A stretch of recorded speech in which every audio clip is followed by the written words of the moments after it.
आप सबको सलाम थी। मैं यासिर रशीद हूँ और आप मेरा वीलॉग देख रहे हैं। नाज़रीन, आज के दिन जहाँ पे धमकी किसी एक आध शख्सियत को मिलती थी, आज धमकी डे था। और इस धमकी डे के ऊपर Lahore high court, Islamabad high court का पहले ही सिलसिला चल रहा था और उसके साथ चीफ जस्टिस काजी फायज ईसा साहब, उनको भी धमकी आमेज खत आज मौसूल हुआ। धमकियों का सिलसिला तो जारी है, लेकिन इस ज़िमन के अंदर मैं कल ही एक बात कर चुका हूँ कि बहुत सारे जजेस ऐसे थे कि जो इस केस के अंदर फरीक बनना चाहते थे, लेकिन इस चलने वाली धमकियों की हवा में क्या वो फरीक बन पाएंगे, एक बुनियादी सवाल है। चीफ जस्टिस के अलावा सुप्रीम कोर्ट के 3 जजेस को भी धमकी आमेज खत मौसूल हुए हैं। ज़रा ये बताते हैं कि जस्टिस अतर मिनल्ला साहब जो हैं, उन्हें धमकी आमेज खत मौसूल हुआ। जस्टिस जमाल खान मंदोखेल साहब और जस्टिस अमीनुद्दीन साहब, इनको धमकी आमेज खत मौसूल हुआ है। चारों खत जो हैं वो 1 अप्रैल को सुप्रीम कोर्ट में मौसूल हुए हैं और चारों खतूत में पाउडर पाया गया और धमकी आमेज अशकाल बनी हुई थी। यानी वो जो खतरे का निशान होता है, किसी भी आप ऑयल कंटेनर के पीछे देखें तो खतरे का निशान जो होता है, तो वही निशान उसके ऊपर भी बना हुआ था। इन खतों के अंदर क्या लिखा हुआ है उसका तर्जुमा आप तक पहुंचाऊंगा। खतूत को काउंटर टेररिज्म डिपार्टमेंट के हवाले कर दिया गया है। इस्लामाबाद और लाहौर हाई कोर्ट के जजेस को भी खत मौसूल हुए हैं। इस्लामाबाद हाई कोर्ट के चीफ जस्टिस आमिर फारूक समेत 8 जजेस को गुज़श्ता रोज़ मशकूक खतूत मौसूल हुए थे, जिस पर पाउडर और धमकाने वाला निशान था। और ख़त के अंदर डराने धमकाने वाला निशान जो है, जिसे बताया जा रहा है डराने धमकाने वाला, और वो बताया नहीं जा रहा कि क्या है, तो उसकी जो तस्वीर मंजर आम पे आई है वो खोपड़ी और उसके ऊपर 2 हड्डियों के क्रॉस का निशान है। रेशम नामी खातून है जिन्होंने बगैर अपना एड्रेस लिखे जजेस को खतूत भेजे और रेशम के चर्चे हैं कल से लेके अब तक। रेशम जो है कौन, उनका एड्रेस क्या है, ये रेशम कोई और नाम का ना निकल आए। तो इस हवाले से जो स्टाफ है वो ख़त खोलता है, सफ़ूफ मौजूद होता है और ख़त खोलने के बाद आंखों में जलन शुरू हो जाती है। कल जो उन्होंने ख़त खोला था और एंथ्रेक्स उसके ऊपर लिखा हुआ था, तो एंथ्रेक्स के हवाले से मैं कल उसकी तौजीह बयान कर चुका हूँ कि एंथ्रेक्स है क्या, मुतादी बीमारी है जो जानवरों को भी लगती है, जानवरों से इंसानों को भी लग जाती है, ख़ारिश होती है, इससे बीमार भी इंसान हो जाता है।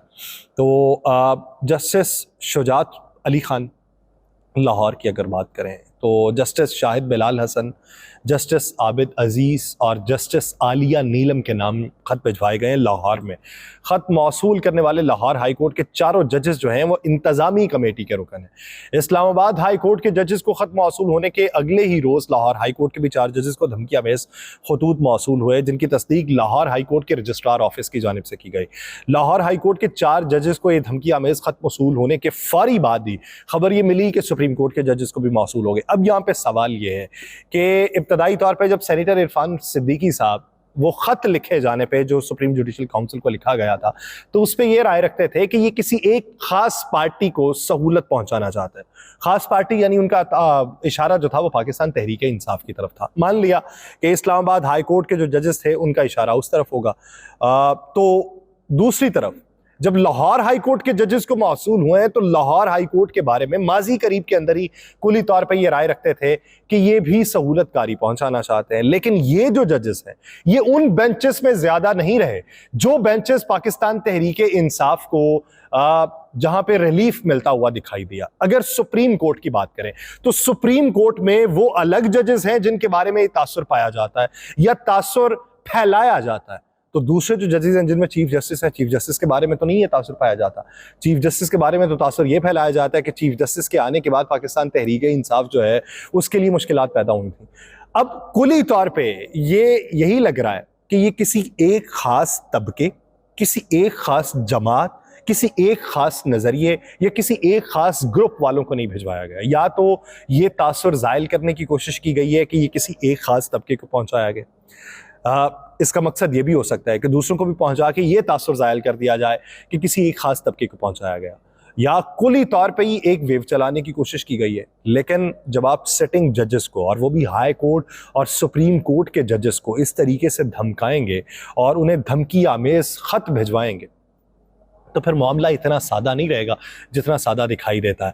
क्योंकि पाकिस्तान तहरीक इंसाफ जब इस्लामाबाद हाई कोर्ट के जजेस खत लिख चुके हैं और उन्हें धमकी आमेज खतूत भी मौसूल हो चुके हैं, उस पर अब वो एक नैरेटिव बना रही है। वो नैरेटिव ये बना रही है कि खान साहब को जितने केसेस में सज़ा हुई, पाकिस्तान तहरीक इंसाफ के दीगर रहनुमाओं को जो सज़ाएं हुई और अहाता अदालत के अंदर जो कुछ हुआ था और जिसके बाद पूरे मुल्क के अंदर एक नई वेव चली थी और जिस पे हमें मुल्क दुश्मन पार्टी कहा गया था, हमारे रहनुमाओं को कहा गया था, तो ये justice Mansoor Ali Shah, justice Yahya Afridi, justice Jamal Khan Mandokhel, justice Athar Minallah, justice Musarrat Hilali और जस्टिस नईम अख्तर अफगान जिस बेंच के अंदर शामिल हैं, ये जिनकी दरखास्त मंजर आम पे आई है, वो लोग प्रेशर के बायस फैसले गलत करते रहे। ये पाकिस्तान तहरीक इंसाफ जो है, ये अब इस पे ये मौक़िफ़ अपना रही है कि हमारी माजी के जो फैसले हैं वो माजी के फैसले किसी के इंटरवेंशन की वजह से, ये खतूत उसकी अक्कासी करते हैं, इसलिए इन खतूत के ऊपर जो है वो बात खुल के मंजर आम पे आनी चाहिए। आज जो समाअत हुई, हामिद खान साहब को कहा गया कि आपसे ज़्यादा कानून कौन जानता है। अब वो ज़माने चले गए जब चीफ जस्टिस की मर्जी होती थी।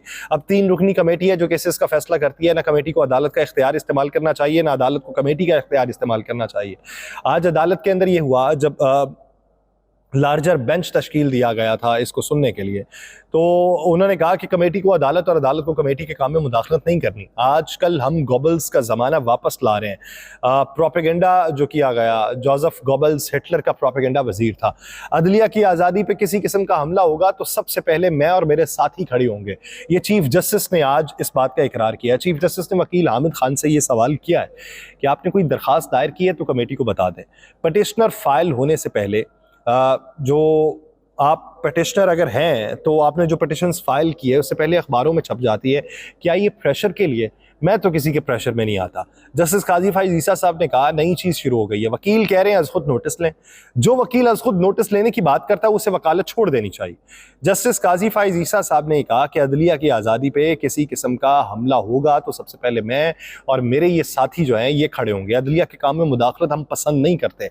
अगर किसी और का एजेंडा है या किसी का और एजेंडा है कि मैं ऐसा करूं या वैसा करूं तो चीफ जस्टिस वो बन जाए, हम दबाव नहीं लेंगे। हम एडमिनिस्ट्रेटिवली काम कर रहे हैं, इंतज़ामी तौर पे काम करते हुए हमने एग्जेक्टिव से छुपकर घर में मीटिंग नहीं की, चेंबर के अंदर मीटिंग नहीं की, हमने एडमिनिस्ट्रेटिव हैसियत में मीटिंग की है और उसमें कानून में फ़र्क वाज़े तौर पे मौजूद है। आज के दिन ये जो सारी चीज़ें हुई हैं इस पे कल खान साहब ने जो मुलाकातें की हैं उन मुलाकातों में उन्होंने तासुर तो दिया है कि इस्लामाबाद हाई कोर्ट के जजेस ने जो कदम उठाया है ये कदम आने वाले दिनों में हमारी तहरीक को मजबूत करेगा और वो पुरुमीद हैं कि केसेस उनके ख़त्म हो जाएंगे। लेकिन वो तशवीश में मुब्तला हैं, जो तशवीश जो है उन्हें अपनी अहलिया की निस्बत से लगी हुई है। वो अभी भी इससे मुसर हैं कि उन्हें खाने में जहर दिया गया है और जहर के हवाले से इसकी जितनी तहकीकात हो और जितनी जल्दी हो सके ये उनका मुतालिबा है। चीफ जस्टिस पाकिस्तान ने आज ये कहा है कि हमने चैम्बर या घर में बात नहीं की, सुप्रीम कोर्ट में बाकायदा मीटिंग की और मीटिंग में वज़ीर आज़म बतौर इंतज़ामिया बतौर सरबरा मुकन्ना बैठे थे। मीटिंग में दूसरी जानिब अदलिया की इंतज़ामिया बैठी थी। अटॉर्नी जनरल ने यह कहा कि तसद्दुक़ जिलानी ने कहा कि आप TORs फाइनल करके दें तो जवाब दूंगा। तसद्दुक़ हुसैन जिलानी से दोबारा पूछा गया, फिर नाम का ऐलान किया गया। हुकूमत ने दरख्वास्त की कमीशन के लिए सुप्रीम कोर्ट नाम दे। ये तासुर पैदा हुआ कि जैसे ये वफाकी हुकूमत का बनाया हुआ कमीशन है। जस्टिस रिटायर्ड तसद्दुक़ जिलानी ने पूछा कि कमीशन को कौन सी जगह दी जाएगी।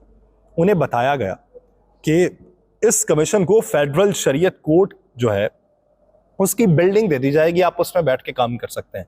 जस्टिस काजी फाइज ईसा साहब ने कहा कि हमने ऐसे नाम तजवीज़ किए जिन पर कम से कम उंगली उठाई जाए। सोशल मीडिया पर उनके मुतल्लिक अजीब अजीब बातें हुई जब उनका नाम मंजर आम पे आया। मुझे बड़ी शर्मिंदगी हुई इस बारे में।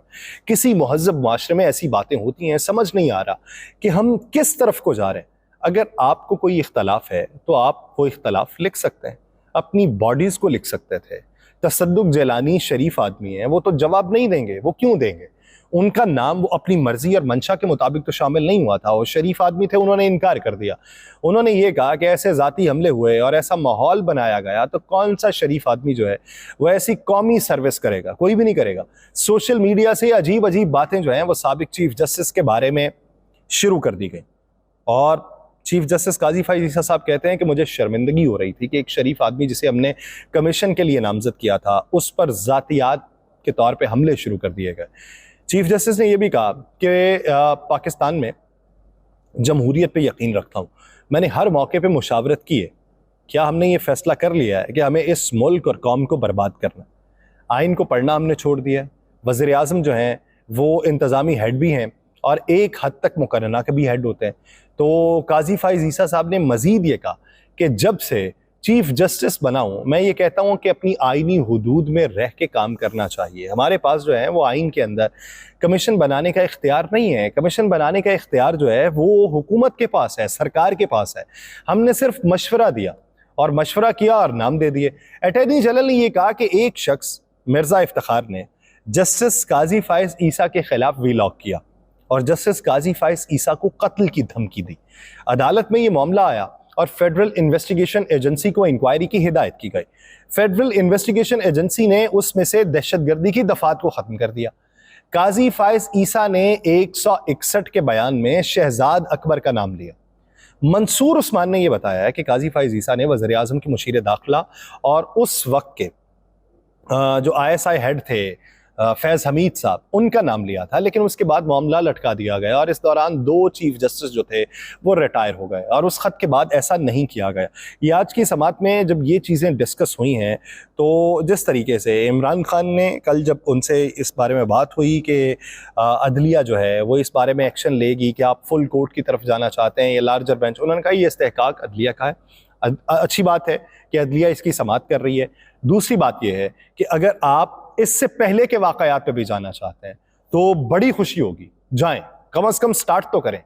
इससे पहले के दौर पे, यानी पाकिस्तान तहरीक इंसाफ के दौरे हुकूमत पे, उससे पहले पाकिस्तान मुस्लिम लीग नून के दौरे हुकूमत पे, यानी जिस तरीके से पाकिस्तान मुस्लिम लीग नून की तरफ से ये डिमांड किया जाता है कि देखें जी, इल्ज़ाम ये लगता है कि ये इलेक्शन ठीक नहीं है। अच्छा, ये 2018 के इलेक्शन के बारे में बात नहीं करते, इनको वो भी करनी चाहिए। तो इसी ज़मन के अंदर इमरान खान का मौक़िफ़ ये है कि अगर आपने शुरू करना है और आप 4-5 साल या 10 साल पहले से शुरू करना चाहते हैं और वहाँ पे जो इंटरवीन किया गया या शौकत अजीज़ सिद्दीकी साहब ने जिस तरफ इशारे किए उस पर कोई और फरीक बनना चाहता है तो सौ बिस्मिल्लाह कीजिए। एक मशहूर ज़माना केस जस्टिस शौकत अजीज़ सिद्दीकी का था, सुप्रीम कोर्ट बैठी, हाल ही में उसका फैसला दिया है। जजेस को ये यकीन होना चाहिए कि उनको कोई ख़तरा नहीं है।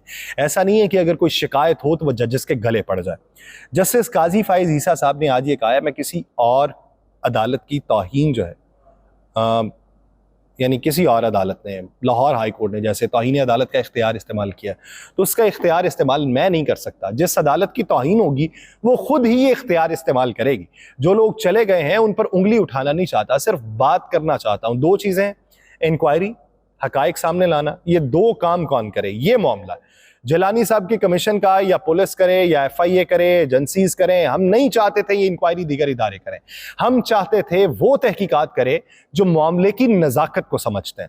अब मामले की तहकीकात कौन करे, ये सबसे बड़ा सवाल है। यानी इस वक्त समात तो शुरू हो चुकी है, लेकिन समात के अंदर सबसे बड़ा सवाल ये है कि इस समात को लेके जो तहकीकात करनी है वो कौन करेगा। अब जजेस खुद जाके तो तहकीकात नहीं कर सकते। अब वो तहकीकात जिस पर मबनी एक रिपोर्ट हो और उसी रिपोर्ट की रोशनी के अंदर कोई फैसला जारी हो सके। चीफ जस्टिस ने यह कहा है कि उमर अता बंदियाल के बाद सीनियर जज मैं था, फिर सरदार तारिक, फिर एजाजुल एहसन थे।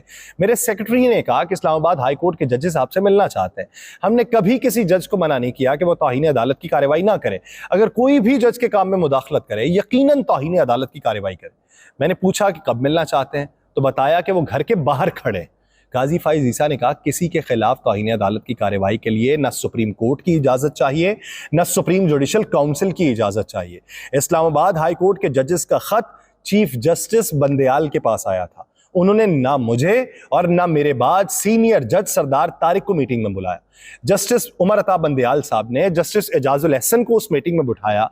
उस वक्त हमें उस बारे में नहीं बताया गया था। यानी उन्होंने गिले शिकवे किए हैं कि मैं जस्टिस एजाजुल एहसन से सीनियर था उस वक्त, लेकिन मुझे किसी खातिर में नहीं लाया गया। अब इसी ज़मन के अंदर देखिए कि ये जो दस्तयाब जजेस पे अभी बेंच चल रहा है, इसको फुल कोर्ट में तब्दील किया जाता है और इसके नताइज क्या निकलते हैं और किस हद तक वो नताइज जो है सियासी तौर पर और अमली तौर पर असरअंदाज होंगे। मुझे दीजिए इजाज़त। अल्लाह के बाद।